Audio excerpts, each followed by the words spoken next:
You're listening to the Coffee Before You Talk to Me podcast, hosted by Bean Mug and Coffee Co.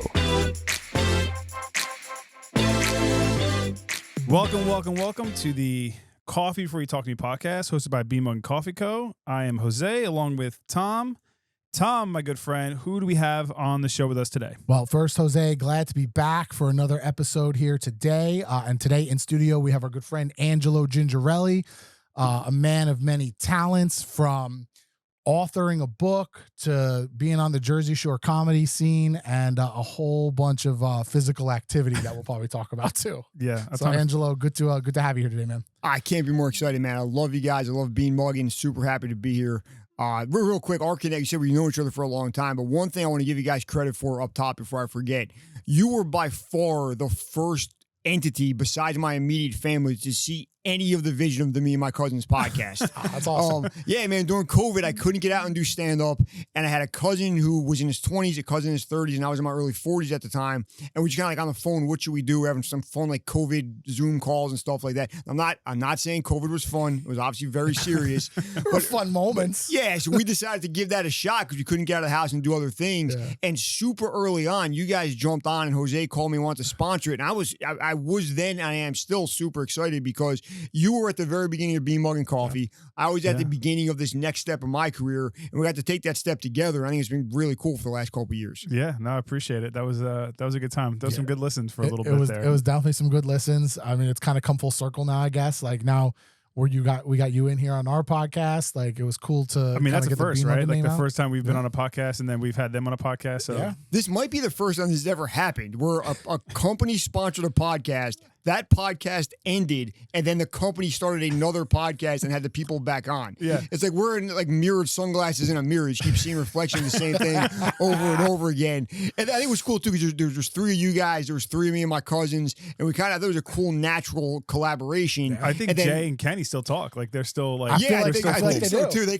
hit it off really good in that one episode. And then what happened in my situation was the world opened back up, and my cousins got too busy to the show again because if you're Kenny, you're just like a young Jersey Shore Guido at 25. You can't be wrapped into doing a podcast every Tuesday at 6 o'clock. You're at Bamboo Fist Pumping. Yep, he's got places to go. And then Mike made some big strides in his day job where he didn't want to. No, we were not doing anything crazy. He just didn't want to have as big an online footprint to take that next step professionally. So they kind of ended the show, in my opinion, prematurely, in their opinion, at the right time. And now here we are. Hey, we're glad we're here. Man, no matter how we got here, it's cool we're here. Expanded an online footprint. Am I exposed? Right? You're definitely exposed. I have another friend who wants desperately, probably for 10 years, to do a podcast, and that's the exact reason why he won't do it. He's like, I can't be exposed. Well, I think we'll talk about that. I can't speak for your friend, though, but I think we'll speak a little bit later of how for like close to 10 years, I worked as hard as I could to keep my day job and my night hustle stuff separate.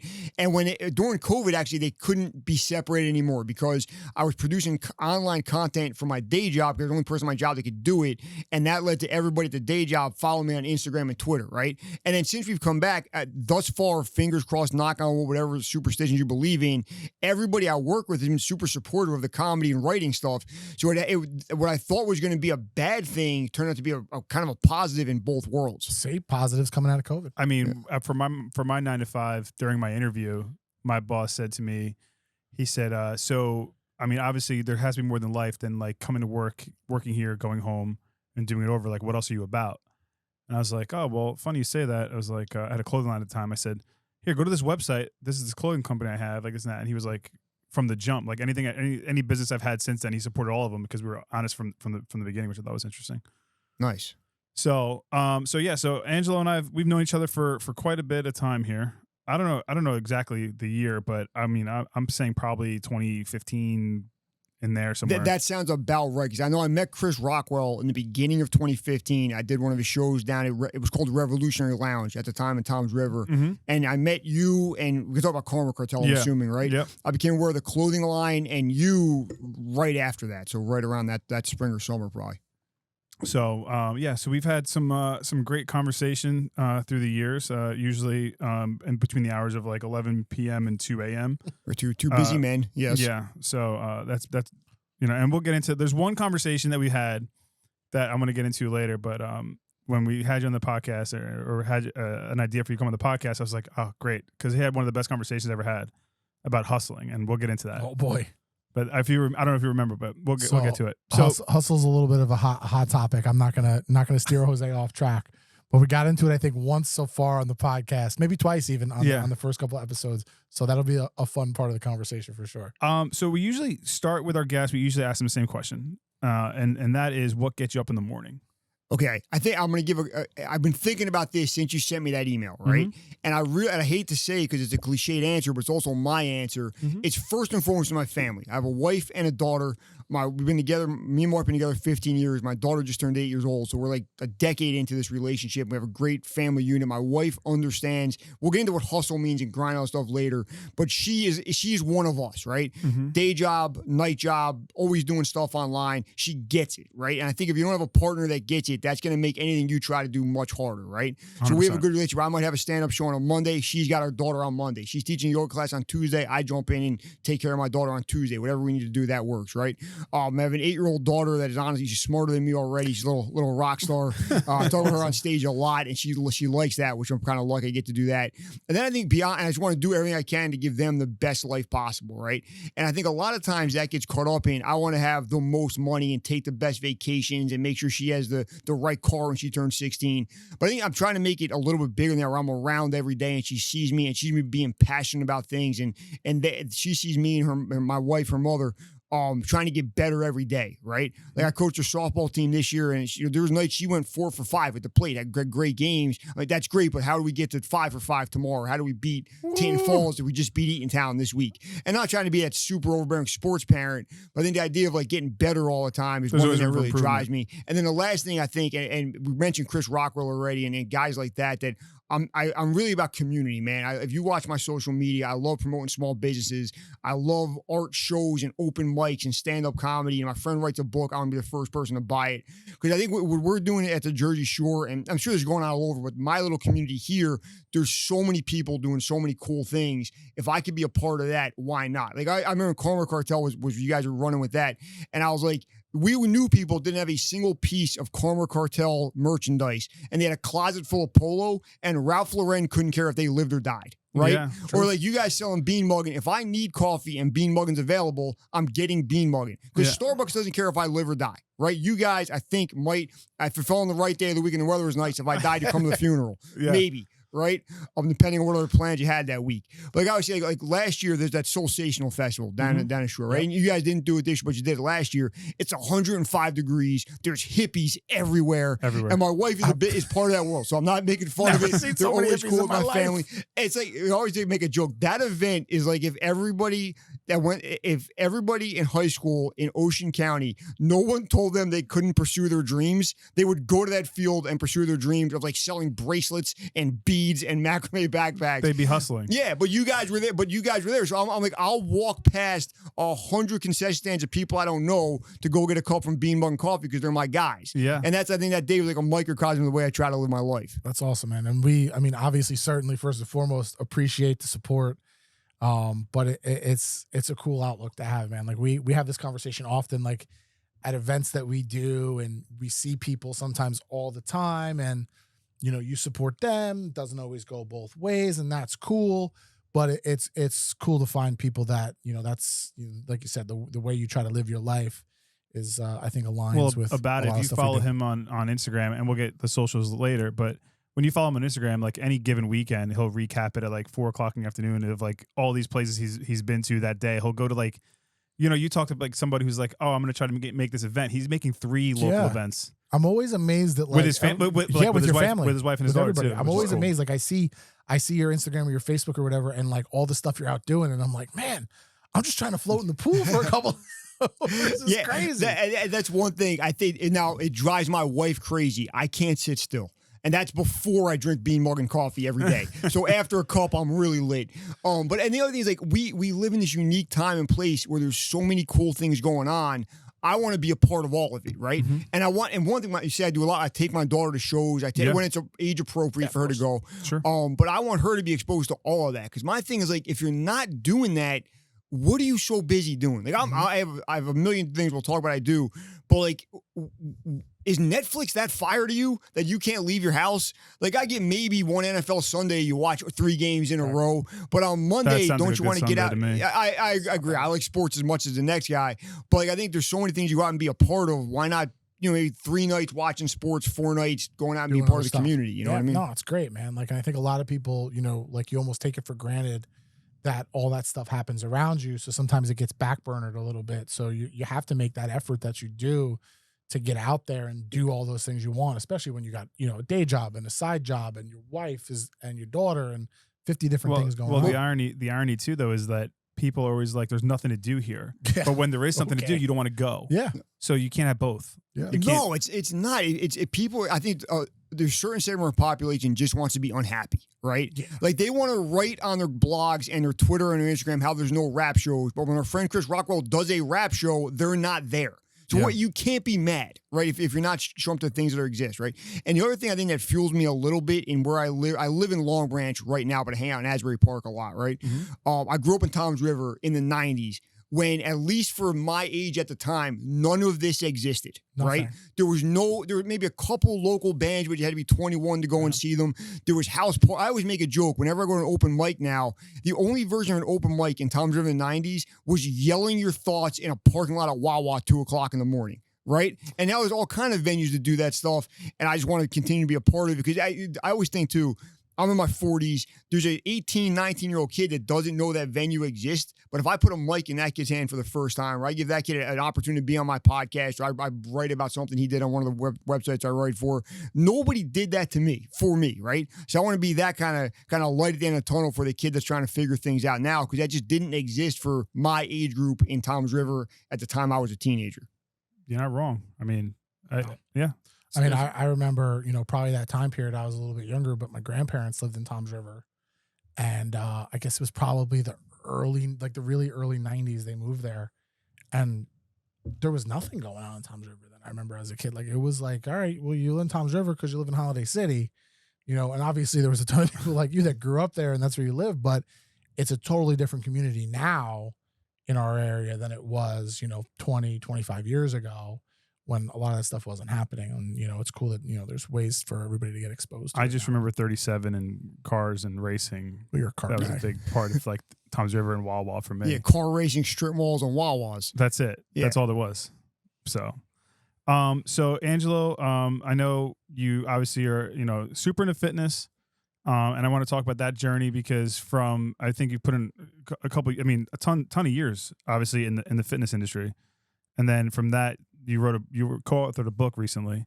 Yeah. So I guess my background in fitness industry, like a lot of things I've already said, starts in Toms River, New Jersey. I went to Toms River East, went to a public high school. Early 90s, I was a freshman, and one of the few, now it's pretty common. Early 90s, there were not strength and conditioning coaches in public high schools. It didn't exist. Toms River East luckily had one. So my freshman year, I got to work with Coach Ron DeVito, who retired from the school system about 10 years ago, but probably outside of my parents, the biggest influence on my life, right? And I decided, I was playing sports, I was working out. By the end of the time I graduated, I liked working out more than I like playing sports, honestly. So I just kind of gravitated towards that a whole lot. Got involved in some powerlifting, Olympic weightlifting competition-wise throughout my 20s and early 30s. And then I just decided I wanted to be a strength and conditioning coach. So I moved from Toms River to University of Delaware, with undergrad there, grad school at Virginia Tech. First job was North Carolina State, then the Pittsburgh Pirates, and I've been at Seton Hall since 2005. Which it's technically the fitness industry, but it's probably more in the athletic world of who I work with during the day. And then what happened somewhere around 2010, I started running marathons because I'm just a glutton for punishment, and I just love punishing myself. I did like 1 5K, and I think it's like that's it. I feel like I've done it all. Yeah, you should probably. If it's not for everybody, it's not for everybody, right? Yeah. But the thing I say with my life, you guys, it seems pretty chaotic, right? When I'm running 10, 12 miles at a time, all of that's off. Yeah, right. I get to get away. I have my phone in case of an emergency, and I might listen to a podcast or some music or whatever, but it's a good release. And for me, it's not for everybody, but I think it's got some good physical benefits, which we all know. And for me, I think it's got a mental component of it too, that I try to do. I'm trying to do so many things in a short period of time. When I go into that kind of long run, I'm away from all that, which I think is a positive. You know what I mean? You're also like so inundated by information or technology, like everywhere you go nowadays. So that's probably one of the few ways you can really get away.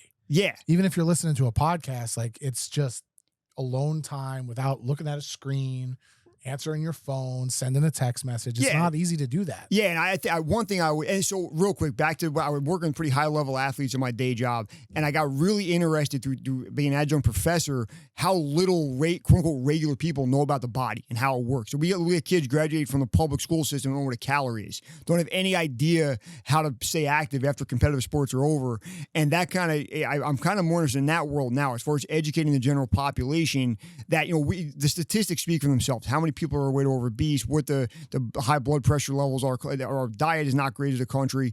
And I'm not at all the guy. We got to burn down the food industrial complex and start again. If you ever meet McDonald's, you're definitely going to die of a heart attack by 40. I think moderation is probably the key, right? But having some education of what to eat, how to eat. Don't drink 1,500 calories a day and think you're not going to be obese.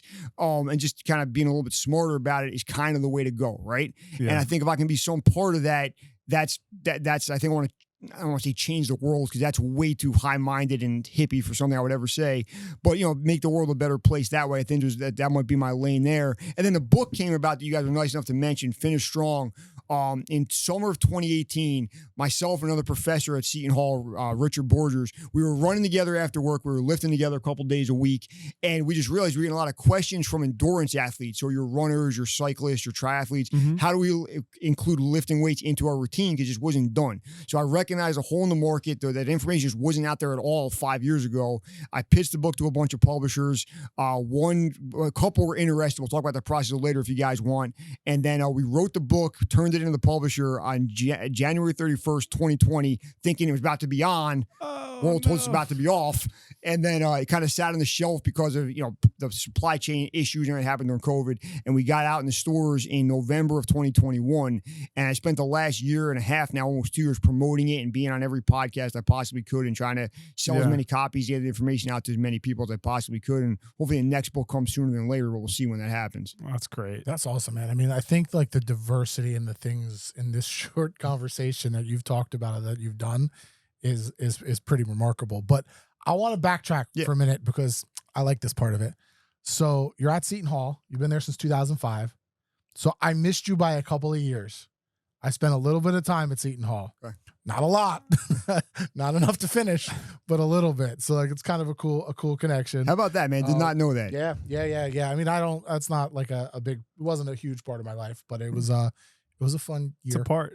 Year or two. It was a good time. But now, in the athletic department, like we're on the uptick up there, right? Little Shaheen Holloway coming in to coach, right? Man, people are excited. He had a good first year, hopefully a great second year on the way. And then, because you said I've been there since 2005, which is 100% true. So whenever you're listening to this at home, we're in mid-August right now, and our freshman athletes are checking into campus this week, right? They're born in 2005. That's insane. That's it. That means that, and I was putting stuff in the computer for them today, and that means like in their life of being an embryo, an infant, a toddler, a kid, a preteen, and a teenager, I've only been working at Seton Hall. That's an insane amount of time in a day job. Why did you think of it like that? Yeah, terrible. I was getting her name, I was getting her dates and stuff. I was like, wow. They were like, I was born on February 20th, 2005. I was like, I remember where I was, and I could tell I was an adult. You're like, I was actually in the room like 3 rooms over. Yeah, I was here. I always feel like sports is like such a barometer for how old you're getting.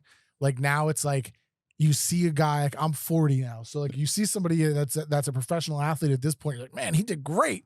And then you look at other guys and you go, I could kind of old enough to be that kid's father. Oh, like, see, I look at contracts and I go, would they sign Garrett Cole and I go, my God, I mean, 40 years old, he's going to be on the team. Like that's how I put like their contracts into the time of my life. You know what was hitting me now? I think it's the NBA, you see this the most, but you do see, and Major League Baseball, absolutely. The sons of the guys I grew up rooting for are now all-stars. Yeah. Like I think they're both on Toronto, right? They got Bichette and Guerrero, which like I remember those guys coming up, and now their kids are almost veterans at this point. Then they got Craig Biggio's son. Okay, he's big time too. Kevin Biggio. I mean, I don't know if he's on the big team anymore. He was for a little bit. He was for a little bit, but he played for the Astros, I thought. Did he play for the Astros, maybe? Well, no, Craig Biggio played for the Astros. I thought his son played there. I thought his son was in the farms team for the Astros, so. too. I mean, I think he came up with Toronto. I'm sure someone will correct us. We'll fact check it. His son played college at Notre Dame, I think, right? Maybe. I don't know. I'm bad about where, like, college baseball. Obviously, I work a lot with college baseball players, but the year he was at Notre Dame, I was helping out doing color on some of the CNL broadcasts. Oh, that's cool. And I'm almost positive his son was on the Notre Dame team a couple years ago. I'm not 100% sure. Listen, you sounded so confident, I believe it. Yeah. So as far as I'm it. concerned, his son was on the college baseball at Notre Dame. Done. So in the midst of all of the strength training, you're saying you're doing like Olympic powerlifting, and obviously like fitness is a huge part of your life. Somewhere there though is this like thrill to get on stage and write jokes and just go nuts at the Jersey Shore. Can you tell us about that journey? Yeah, man, sure. I always liked comedy. I always was, even as a young kid, I would watch like Jay Leno on the Tonight Show and David Letterman and laugh at like adult jokes when I was like 10, 11 years old, right? Mm-hmm. And stand-up was the kind of thing that even pre-social media, it seemed like I could do that maybe. I could make my family laugh, I could make my cousins laugh, occasionally make my mom and dad laugh, not all the time. Much like my wife, my mom passed away, unfortunately. My dad and my wife have a very limited capacity for dealing with me and my humor. You know what I mean? Like they got like 3 good minutes and like, you got to shut this dude up. I think we all probably deal with that with our immediate family. My wife right? used to think I was funny. Yeah. I mean, we've been together almost 18 years. So at this point, it dissipates. I've told the same joke over and over. So I understand. Yeah. But then, so around 2007, I was just dealing with the players and speaking to teams at a time. I got used to speaking in public, and the players thought I was funny, right? And it was kind of a mixture of just kind of knowing their world and kind of still being young enough to kind of be in their world with them. I just kind of got a response from them a bunch. And I started going to the city and doing open mics kind of a couple nights a week, and I didn't tell anybody about it. I was just going to mics when nobody knew. I really think it is. Oh, it's the way to do biggest mistake people make. I think even like a podcast, I think you're better off doing at least a couple episodes before you tell your friends and family about it, whatever you're going to do. Pause for a second. Funny story. We recorded a podcast on Sunday. Yep. That's coming out soon, but we recorded the podcast on Sunday. My parents were at my house on Sunday. My parents said to my wife, "Hey, where's he at?" And she's like, "Oh, they're recording a podcast." And they're like, "What podcast?" So like when you're like, my parents had enough. They were like, my parents just found out I have a podcast. We're like 4 episodes in. Well, dude, I'll tell you 2 stories about that. And we'll talk my dad later as far as inspiration and being a great guy and a great father. He has no idea what a podcast is or how to listen to one. None. And at one point, his son and 2 of his nephews had a podcast together, right? But my favorite dad story is before the running book we were talking about today, I wrote a book about starting a stand-up comedy scene, right? And that came out in the beginning of 2021. And my dad bought it the first day. He was super excited. My picture's on the cover of it. And then a week later, I call him. I'm like, "Dad, what'd you think of the book?" And this is an exact quote that he will tell you he said. He goes, "I like the beginning and I like the end." I'm like, "What'd you think about the middle?" He goes, "Didn't read it." Oh man, that's the level of parental support I get. But he's just not a reader. You know what I mean? Yeah. But the beginning of it, me kind of growing up, he liked the end of it, kind of wrap up thing. He kind of liked. So that's cool about that. But then, so I started going to open mics in the city, and then right after that, man, I had a bunch of kind of crazy things happen. I met my wife, which is obviously super positive, right? My mom and all 4 of my grandparents passed away in about a 2-year period, right? God. So then. Sorry. It happens, man. I moved down the shore, and the story, I think you guys will like this story. When my mom passed away, my dad was selling the house. I found this robot from when I was a kid in the 80s, right? Like an R2D2 style robot. And I'm like, I don't know, I'll just take some pictures with it, see if it takes off on Facebook. So I made these like photo collages and essays of me like hanging out with this robot like he's my friend. Like we'd play cards, we'd rap battle, we'd eat breakfast together, like that kind of stuff. And it just kind of took off on Facebook a little bit. And then right after that happened, I moved down to Long Branch. I went to a stand-up show in Asbury Park, and it was fun. We had a good time. And the host was like, "Well, that's the last time we're doing a show. I'm moving to Brooklyn next month. It's over. Thanks for coming out," kind of thing. And then I still knew some comics when I was doing open mics. I hit up the owners that week, and I was like, "Hey, I know enough people, and I can host this. Let's keep it rolling." And that was the beginning of Comedy on Cookman in 2013. Was a 10-year anniversary just passed last month.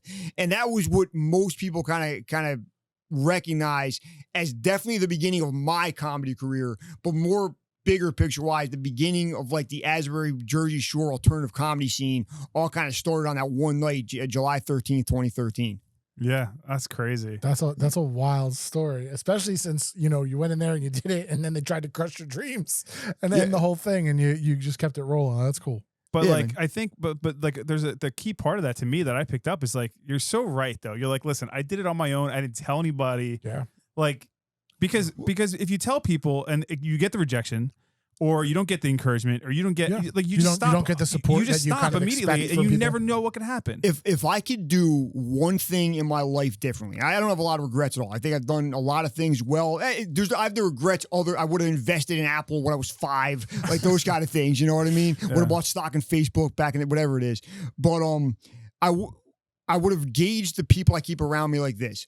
I would tell them about an idea, and if they didn't support me, I would cut them out of my life, or keep them as far away from me when I'm pursuing that goal as I could.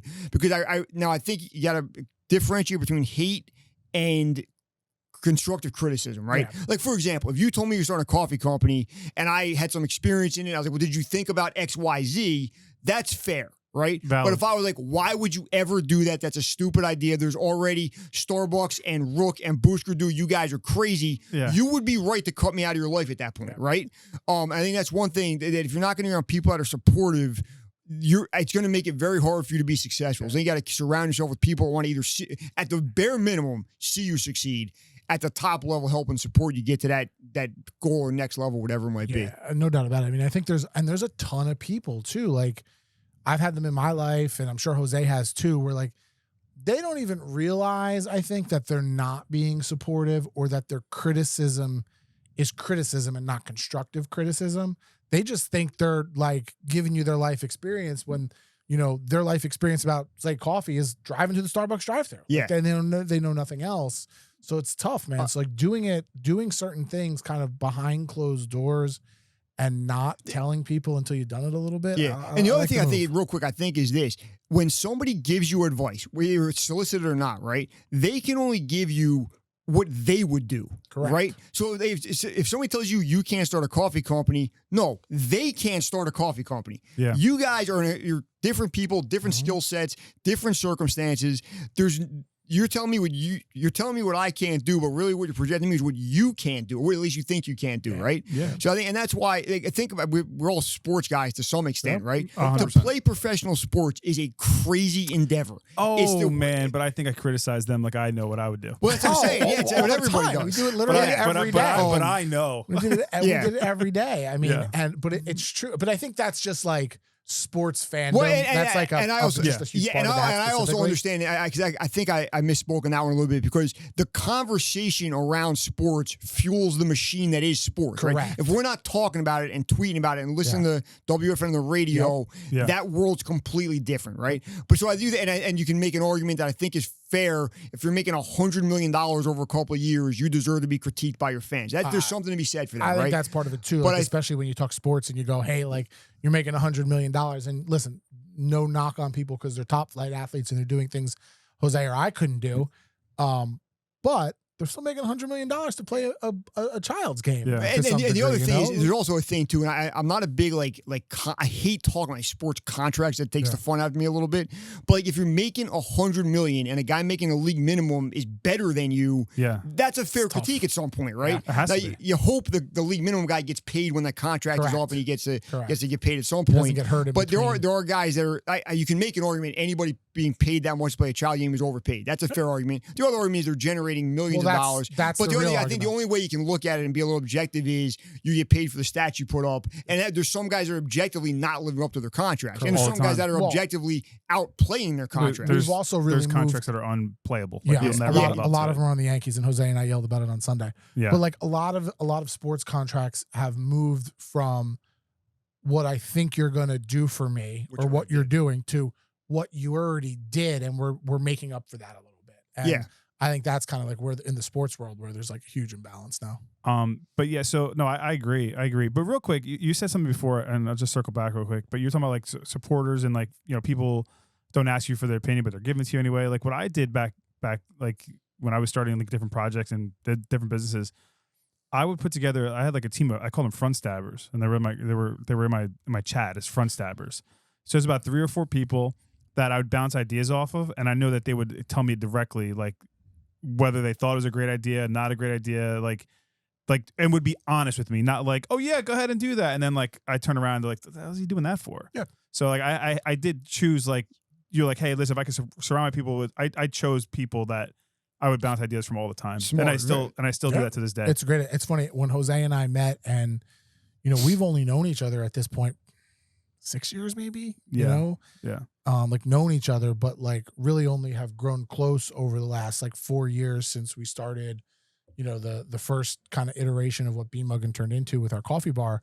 I remember you telling me about the front stabbers conversation, and I'm like, oh, that's like such a genius way to look at it. Yeah, I never heard that term before, but I like it. Yeah, it's like you're gonna just be brutal with me and tell me. Now, again, to your point, Angelo, they might not have the experience in what you're talking about for their opinion to be completely relevant, but you can trust them for honest opinion. Well, but that's what. But if you're not using them, but if you're like using it for that function, for that feedback. Yeah. Because I'm going to need that opinion anyway. Yep. I'd rather get it from these guys because I know they're going to give me their real opinion. Yeah, real quick, I'm going to give you guys the comedy version of that is this, right? When you go to open mics, that's pretty much just comics, right? And you try something for the first time, and it might get a laugh, it might not, but you got there 3 or 4 guys or girls you can ask, is there something there? Should I change it? Whatever. Mm-hmm. And you take their advice seriously, right? Yeah. And then if it works there, maybe make the change the next open mic, and then you could try it on a show, right?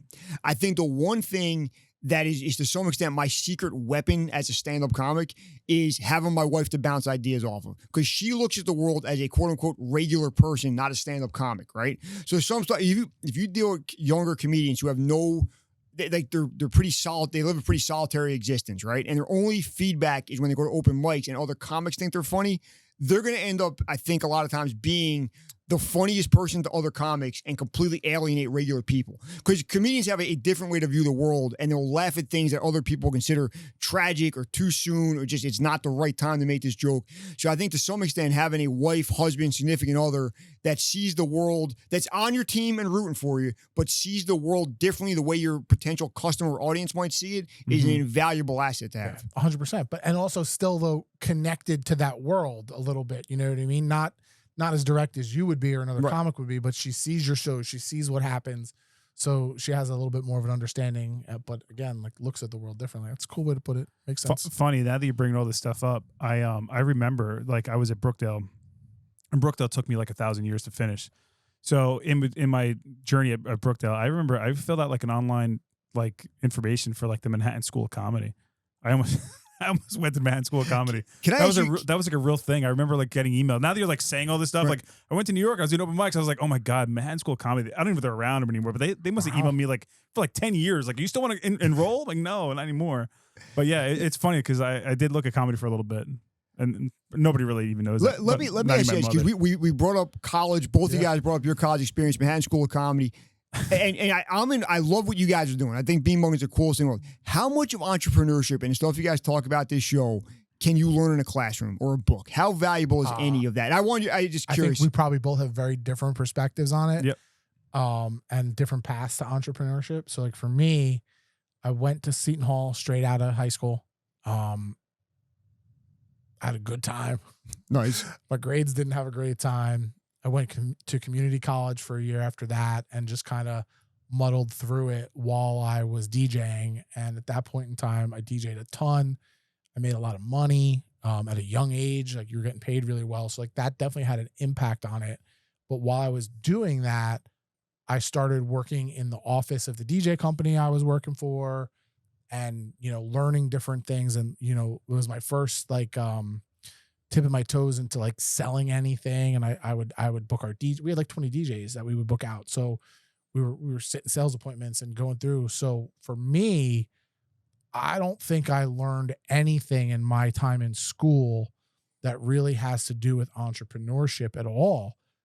Other than learning that going back to school, because there was a period of, I don't know, maybe 5 years after the fact that I was like, should I go back? Do I need to go back? I don't know what I want to do.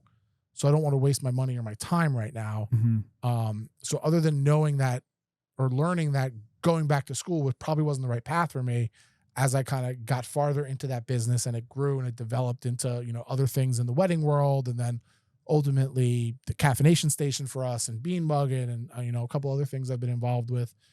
So for me, I don't think it really had any, like, I didn't really learn anything in the classroom that would help me other than adding 2 + 2. Yeah. So for me, it was like, college was really hard for me. So when I went to Brookdale originally, I was a nursing major. I had no idea about that. Yeah. So I was a nursing major, and I failed biology. So I took the second semester and I took biology again. But biology at the time was like a lab and a lecture. Yep. So the first time I failed the lecture, passed the lab, and the second time I passed the lab, failed the lecture.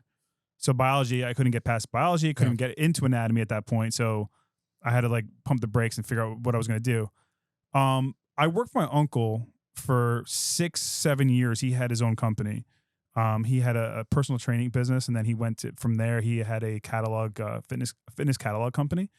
So I worked in the warehouse there, and from like, creating a whole inventory list to creating how to catalog the products on the shelf, how to ship them efficiently, how to package it, like all of that stuff. Like we implemented all of those systems and processes. We created training manuals for other people to work there, like all that stuff. But what was valuable for me there was like we'd go to lunch every day and we would just talk about all of it from the ground up. And it was a super successful company that he had built at the time.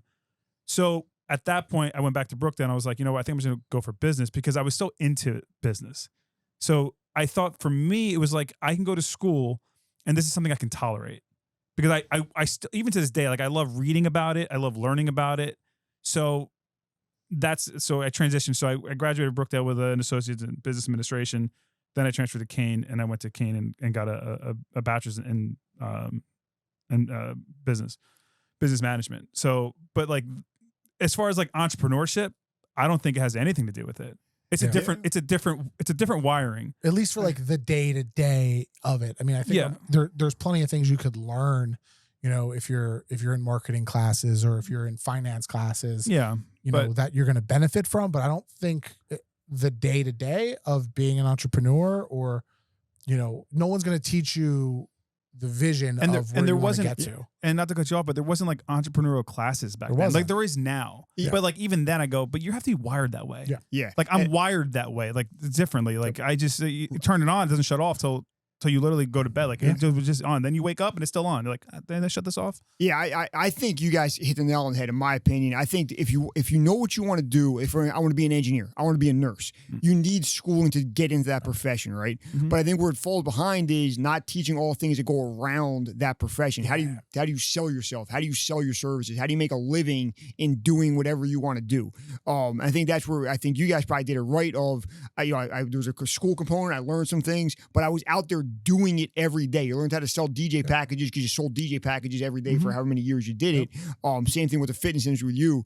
So I think that's one thing. Some of the kids today I see, and maybe it's just a Monmouth County thing, I don't know, they're putting all their eggs in a basket of I need to go to school for X before I can do X. When in reality, I think you want to be doing X while you're going to school for X. I mean, if you can, it's hard. Well, you can't be a chiropractor on the side while you're going to high school. Like I would say, I see kids that major in English and don't even have a blog.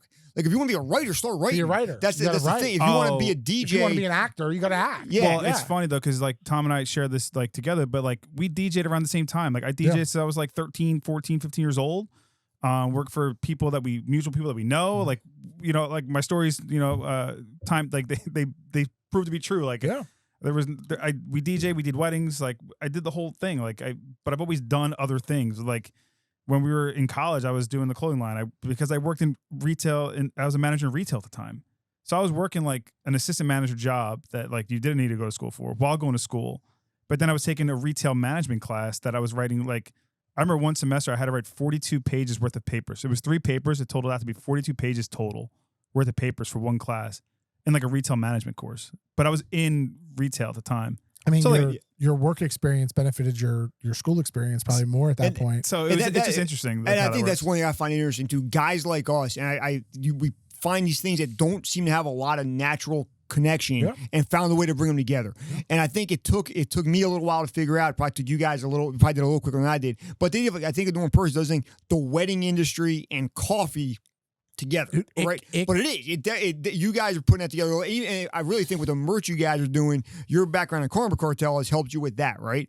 So I think, you don't have to have one thing. You can do a bunch of things and bring them together and be successful. I mean, in listen, what to. It's just like the three of us sitting in the room that do completely different things, but it works together. You know what I mean? Or even when you talk about Jose and I and our third partner, Jason, like, we do completely different things from day to day to day, but everybody's skill set together works, right? So it's just like the people you meet, it still works if you have the same mentality. You can go to a networking group and get nothing out of it because you're sitting in a room with people who are just there because that's the only thing they know, and that's how things come together. But when you have a group of people or skill sets or ways to get to the end goal that are like symbiotic, like it's just natural. What I say a lot, and I think, and it took me too long to figure this out. I think life starts when you find the right table at the cafeteria to sit at. Right? All right. And when you put surrounded with the right people, things really start rolling in the right direction. Yeah. And I think for a lot of my life, I was trying to put a round peg in a square hole a lot, right? And then around the same time, I found a like-minded group of people, and things started to happen and move in the right direction, right? And I think that's one thing with young kids or even in their 20s, find people around you that want to do maybe not the exact same thing, but want to be on your team, and then make that your squad, make that your family until you have a family of your own. And that's kind of a good way to move forward a lot. Yep.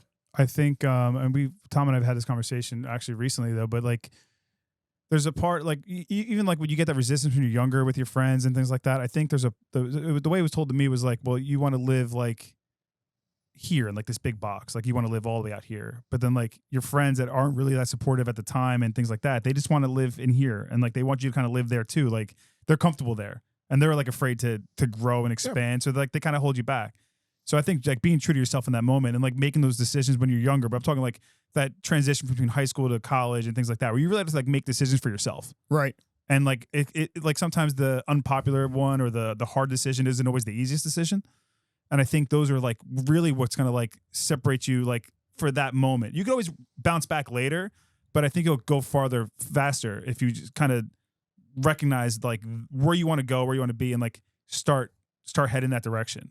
Agree. Couldn't agree more. So, but real quick, so we had a conversation, and it was at Go Play. You did a Todd mic there. Yep. Todd DeMott. You did an open mic at Go Play in Belmar, and we were saying goodbye to each other that night. We're just wrapping up the conversation, and you said, "All right, man, keep hustling." And I remember we had like a half-hour conversation right in the street at Belmar, at Main Street, and I go, "Hustle? What do you?" I said, "I'm not a hustler. I don't hustle," or something like that. Do you remember that conversation at all? Vaguely. So we had this conversation, and basically, like, I was offended because I was like, "I don't sell like used vacuum cleaners. I'm not like a hustler." Okay. And we had this whole conversation. You're like, "Well, what's your definition of hustle, or what's this and that?" And we had like, and it's funny because like that conversation I've had now with like so many people. I feel like you have that conversation with everybody at some point. Yeah. Because what I said that night and the way it was explained to me was like, if you treat your business like a side hustle, then customers will treat your business like a side hustle. Yeah.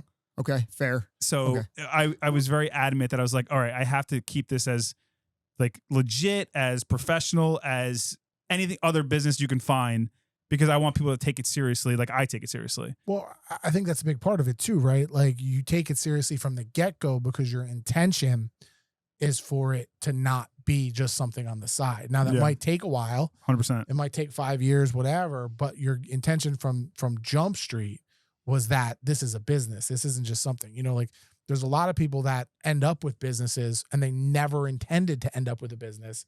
So in the beginning, it was probably a side hustle. Yeah. That's just what it was. And that's okay. I think being aware is probably the most important part of that conversation, right? And like aware of what you're doing and where you want to go. And for some people, they want something on the side to just make a couple extra bucks, to do this or that, to express, what they find to be fun, however, but it's not always the same for everybody, right? Like, and obviously for you, like, I don't think anything you've gotten into on the side was a side hustle. Yeah. Like you're very methodical in your planning and your thought. So. First of all, I'm going to apologize for that.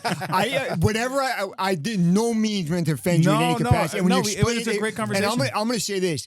As someone who is in his 40s and has spent the over majority of my life just entrenched in hip-hop, hustler has never been negative in my mind. I would never think of calling you something like that. You didn't, because I respect everything you guys are doing. So I apologize for that. No. It was a great conversation. The side hustle thing is always interesting to me, right? Yeah. Because I'll tell you what happened. It was right before Labor Day, which I posted online on Labor Day. I was listening to a podcast with my daughter. You guys know Smart Passive Income? That guy, no. I forgot his name. He does a pretty good podcast. So he was explaining. He just said something. I have a business, not a job, right? My daughter's in the back seat, and she goes, "What's the difference between a job and a business?" Right? So I explained to her, I have a job at Seton Hall University, right? I have a business, which is writing books, stand-up comedy, personal training, public speaking engagements, all these other things. Mm-hmm. And she goes, if you have a job, why do you need so many businesses? And I told her, and she was 7 at the time, she's 8 now, she understood it, because if on Monday, Seton Hall decides I don't have a job anymore, we still got to eat on Tuesday. And that's the way I look at it. I like having a job. I've been there for close to 20 years. I'm a part of that community and love it, but that could end at any minute. And I want to be able to buy clothes for my daughter the next day if it ends, right? That being said, would I love for some of these side hustles to really come to fruition? Absolutely. And then not have a day job anymore. And that's not everybody's dream. It's everybody's our kind of guy and girl's dream, right? Yeah. And I think being a hustler to me is just like, you understand that there's some people that don't have to hustle. If you're born with a trust fund and you live in Rumson and got a white fence around your house and 2 parents and they're helping you with your kids and they put you in the Rainey school and they sent you to Duke for college, you ain't hustling. You don't have to. You get a 9 to 5 and your boss takes care of you like your parents did when you were growing up, right? Yeah. And I'm not saying I had a bad childhood. I have a great family. That's not the hand I was dealt. The hand I was dealt was, I'm going to get a day job to have health insurance and money and pay my mortgage and my car payment and keep our car insured and keep June in school. It's my daughter's name. But then if we want to go out to eat, or if I want to buy some new Jordans, or if I want to go to Disney World, I want money for that too. And the day job I have might not provide for that. I want to have that available to me, right? Yeah. So that's why I've looked at for at least the last 10, 15 years of, and the advice I always give to young people on this, before you start that quote unquote side hustle, get good at your day job. Don't get fired from your day job because you're spending too much time on the side hustle, right? Get good at your day job, get comfortable, get where you can be good at that during the day. And I am not to steal from your boss, steal from company time, make 5,000 copies on the guy's copy machine because you can. Be respectful, do what you're paid to do, and then set yourself up to have some money outside of that and build something outside of that if your day job isn't allowing you to build something bigger than that. Yeah, I think that's reality, though, because not every day job gives you the opportunity within it to grow or to get into a position where maybe you turn your day job into a similar business. Like it doesn't always work that way. It has to be a lot of times something that's completely unrelated. Right. And the thing is, if you look at the structure of most businesses and jobs, and in my world, the higher education world, it's not set up for you to ever be super successful. Right? It's not set up. For example, we're all sports guys again. You know, if you're an assistant coach in the NFL, eventually your head coach is getting fired. Every year, 10, 12 head coaches get fired. You get a chance to move up in the ranks, right? There's people that got this. Your manager might have been there for 40 years and not retiring for another 10. So it's like, you know where, and you find how much money he or she makes. So it's like, you know, my ultimate end goal in this profession is X amount of dollars, and it might not happen for 20 years. If you're going to be happy with that, I just bide my time and go home and watch reality TV, play fantasy football, not think about it, and I would be miserable 50 weeks a year, go on a cruise for 2 weeks and call that my life.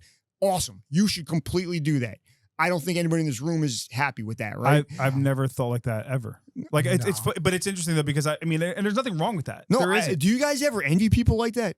Yeah, sometimes. I mean, I think I might envy people like that more than Jose, only for the sense of like, I haven't had a day job really my whole adult life. I've heard that on the first or second episode of the podcast. Awesome. I cannot take my hat off more to that. You know, it didn't start like day one DJing, working for myself. That's not the way it was. It turned into that. But even that wasn't, I mean, that was never just a day job. So like, there's definitely been times in my life, truthfully, you know, very recently with COVID and everything, where I was like, did I make a mistake? There's not, you know, because when COVID happened, like, my world was crushed on every angle except for what was in my house. Yep. Like, I didn't know, I couldn't see the end of it. You know, even to this day, the wedding business isn't the same as it was before. And there's a lot of reasons for that. So yeah, I mean, I've had those moments, but I think at the end of the day, like I'm not built to walk into the office 9 to 5, Monday through Friday, and for a lack of a better way to say it, like live a Groundhog Day type of existence. Like my day's different every day, and like I really appreciate that. Like it's a nice way to be. Yeah, I think it's a hard wiring that I don't know if I could change it if I tried. I tried. I did try. Okay. I shut down a lot of businesses, and I said, you know what, like we were having our second child, and I said, this isn't fair. I'm not home as much. I got to start shutting these things down. I had a photography business. I had a real estate license at the time. I had the clothing line at the time. I had like all these things, all these different things, DJing sales, like stuff like, I'm like, you know what, like this is out of control. Like I got to like start winding this down. Yeah. Didn't matter. It lasted 3 months. And all of a sudden we're like, we're at this wedding at Jay's wedding. And I'm like, you guys want to do this coffee cart? Like, it was like, you can't do it. And I'm like, sorry, Eric. Like I'm back. Like, you can't shut it because off. it was never going to shut off. I was lying to myself, truthfully. Just like you'd be miserable, like the person who quit their day job and started a business, and it wasn't really, they weren't built for that. They'd be miserable and on edge the whole time. Yeah. It works the opposite for people like us. You know what I mean? If you're just going to go in 9 to 5, Monday through Friday, like I couldn't do it. And I've come to a conclusion, maybe it hit me after COVID. There's days, like today, for example, right? I got up at 4, I left my house at 5, I'm on your podcast. I haven't been home yet today. In all likelihood, my daughter's going to be asleep, and my wife will also be asleep when I get home tonight. Now, tomorrow, I'm doing family stuff, so I try to find a balance, right?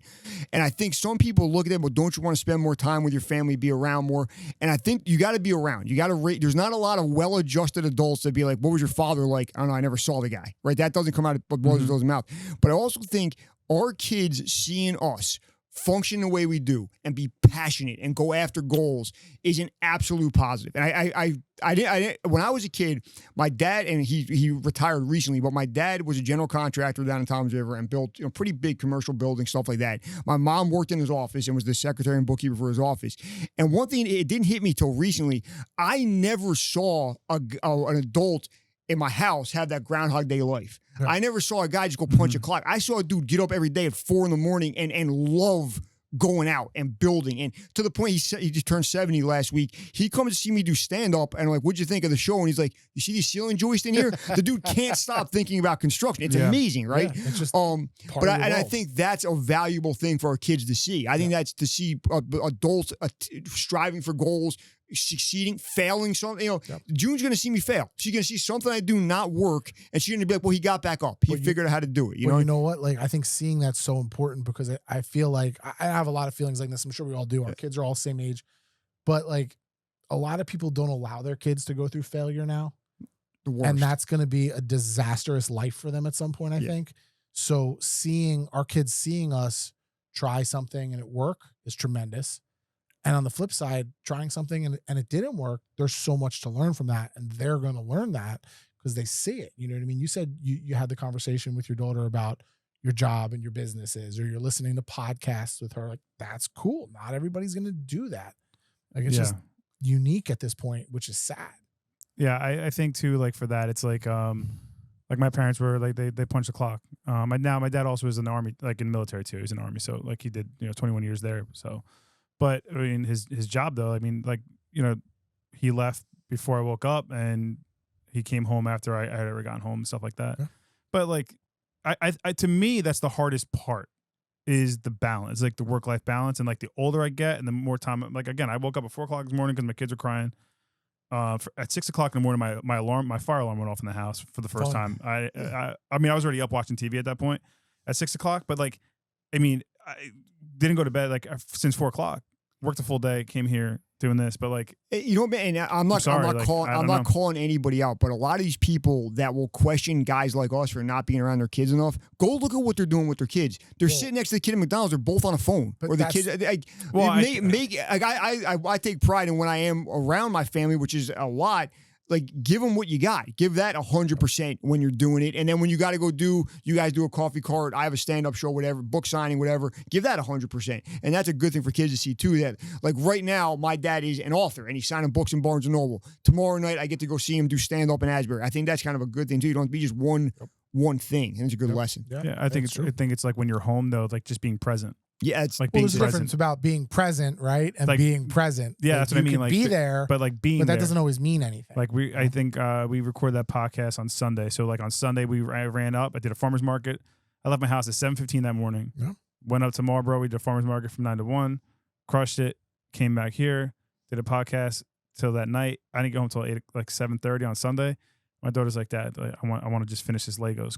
And we built Moana Legos till 8:30. I'm like, all right. Like Yeah. she broke it the next day. We smashed it. Man. Legos are rough, man. It's a But tough I mean, proposition. that's part of it. Like that's what you signed up for. So Yeah. you have to accept that too. I know we're running on long here. Real quick though, I know what we didn't talk about that you're actually a huge hip hop head. Yeah, my whole life, man. So for whatever reason, I grew up in Toms River, New Jersey. Like I'm from the Bronx or anything. It just hit me, man. For whatever reason, that culture and that kind of music hit me when I was like about 13 years old, and it hasn't let go since. For whatever reason, I'm a 40-year-old guy that like listens to new music on Spotify every Friday. But I think part of it is being around younger people at my day job and my night job. I'm always around people that are like 18 and 22. But I just love it, man. It's just a cool thing to like. So you're even like into the new hip hop and stuff that's out. To some extent, Okay. yeah. It's never going to be what, It's never the what we same, grew yeah. up on. You know what I Yeah. mean? That's how old we are. We're that Yeah, old. we're that Yeah, old. We're back in going, my it's day- better used to be better when I was young. Yeah, we're that old we've now. crossed that barrier. Yeah. But some of the new music's good. I think we ought to acknowledge some. We like some of it. Oh yeah, not all of it's bad. Some of it's terrible. I went Yeah. to I took my this girl just turned 21. So it was 5 years ago. My best friend's daughter, it was her 16th birthday. She didn't want a sweet 16. She wanted to go to a concert. Okay. So he was like, all right, you and your friend can go, but it was in Philly at Festival Pier. Okay. Like it was the Roots Festival. Roots Picnic? The Roots Picnic. Cool. That's what it was. He was like, so will you go with me? Because he goes, I'm not going to, be up or, all in her business all day, but I'm not letting her go there by herself. Sure, no problem. So we go, and I saw Lil Uzi Vert. That's Okay. who we went. That's who we went to see. Yo, sorry, Uzi. Yeah. It's terrible. It's a lot to swallow And- for old heads like us. But what was super cool was they had like Fabulous and Jadakiss were there, side stage in the back. Then the Roots were on at the end of the night. So I was all amped for the Roots.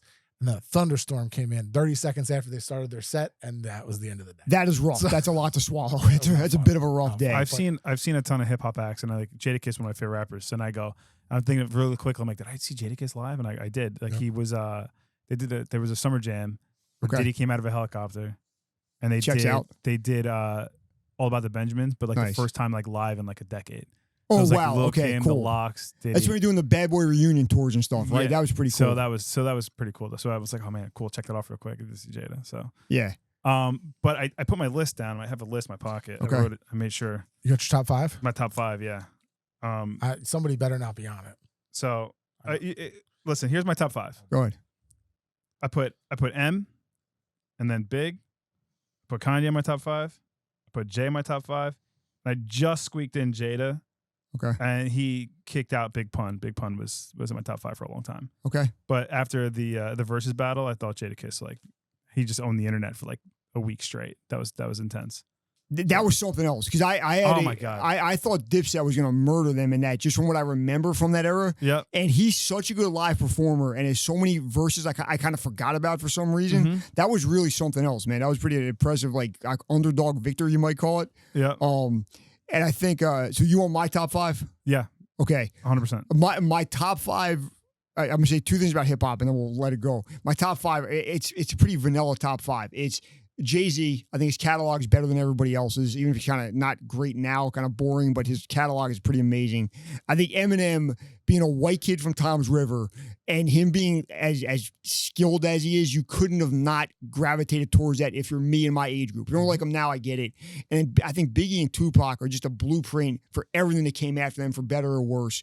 And my 5 changes a little bit, but I'm going to go with Jersey and go with Redman. He's so funny and so good at rapping and being he's funny but not silly, which is hard to do in music. Yeah. I think he just murders that and has for a very long time. Well, if you're too funny, you're just ludicrous. Right, exactly. Right. Nice. Yeah, right. No, it's true. Yeah. It's Yeah. true. And- Like he was like the first guy. Like I would say, like if like the Fat Boys were like slapstick comedy, Redman was like Seinfeld, like cerebral Okay. comedy and like technically proficient comedy.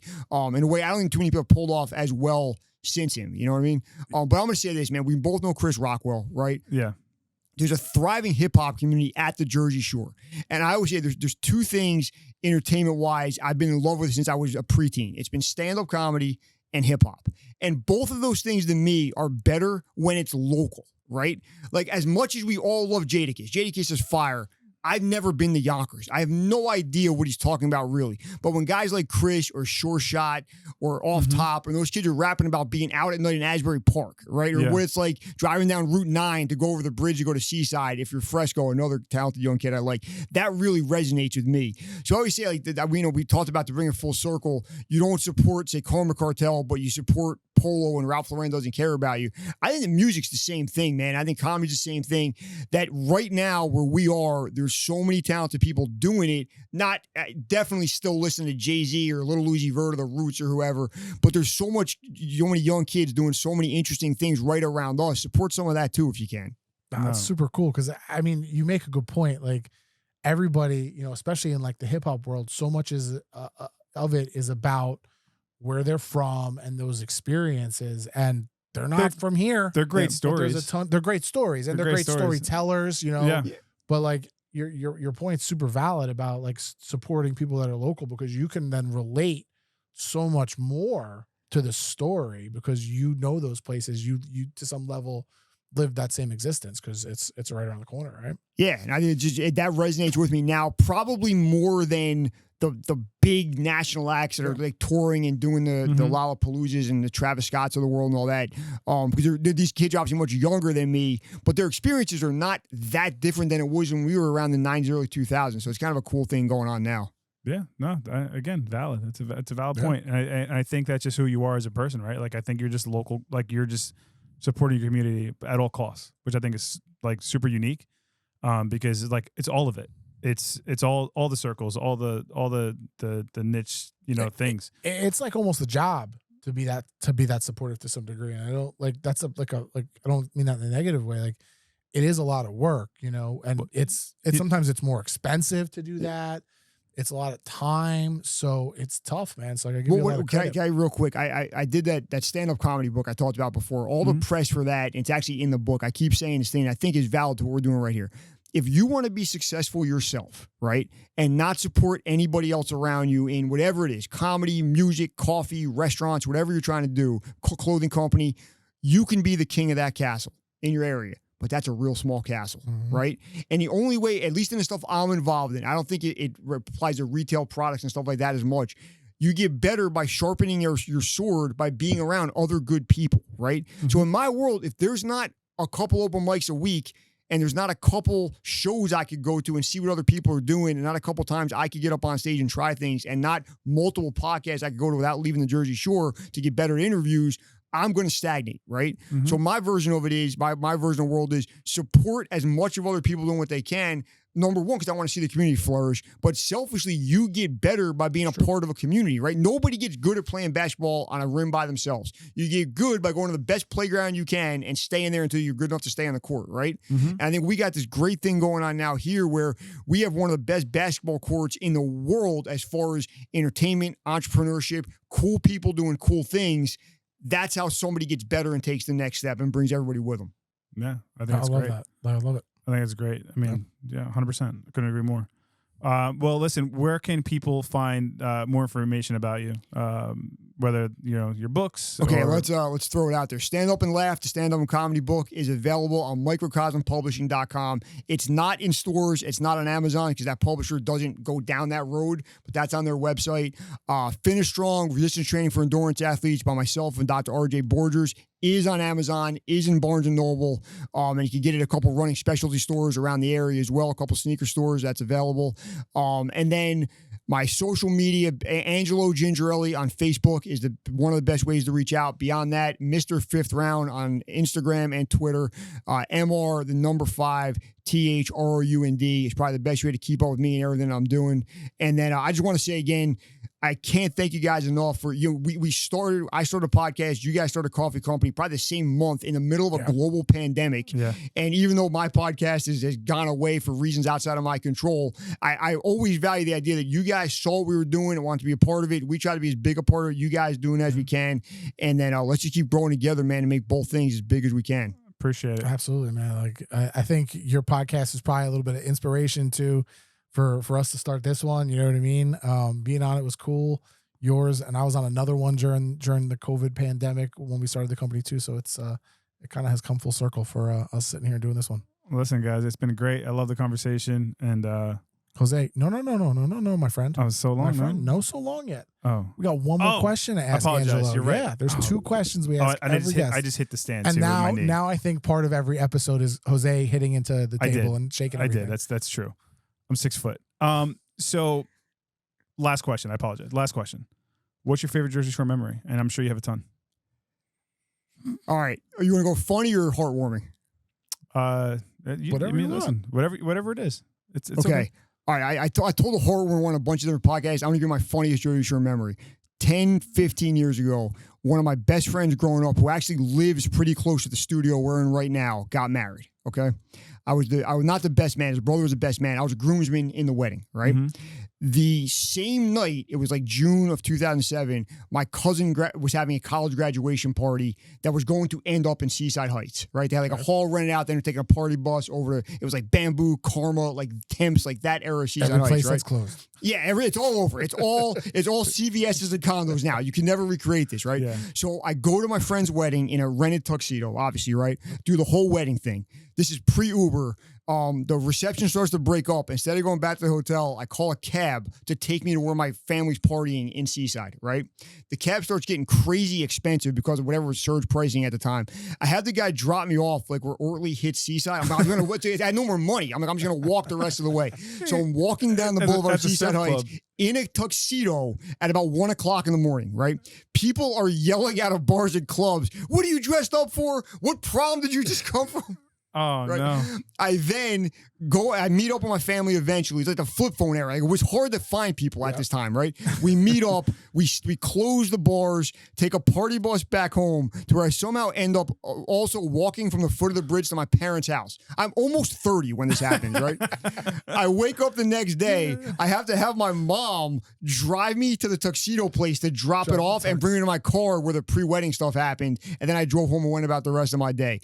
But I feel like that was an insane commitment to being out with your family and friends in Seaside and wearing a tuxedo through that era of Seaside. I think it was really one of my greatest nights ever. Yeah. I love it. I love it. As a guy who's gone out after many weddings in a tuxedo, I just didn't have to rent mine. Yeah. So I didn't have to worry about returning the next day. I love it. Oh, man. Well, listen, it's been great. Like I said, I appreciate you telling the stories and good luck with the book sales and everything. It's been great. Thank you guys, man. I love you guys. On. Thank you. Man. Thank you, Angelo. Appreciate it, man. So long. Thank you for tuning in to another episode of Coffee Before You Talk to Me. Don't forget to follow us on social media at Bean Mug and Coffee Code and subscribe on YouTube, Spotify, or wherever you listen to podcasts. Until next time, keep that coffee hot and please, coffee before you talk to me.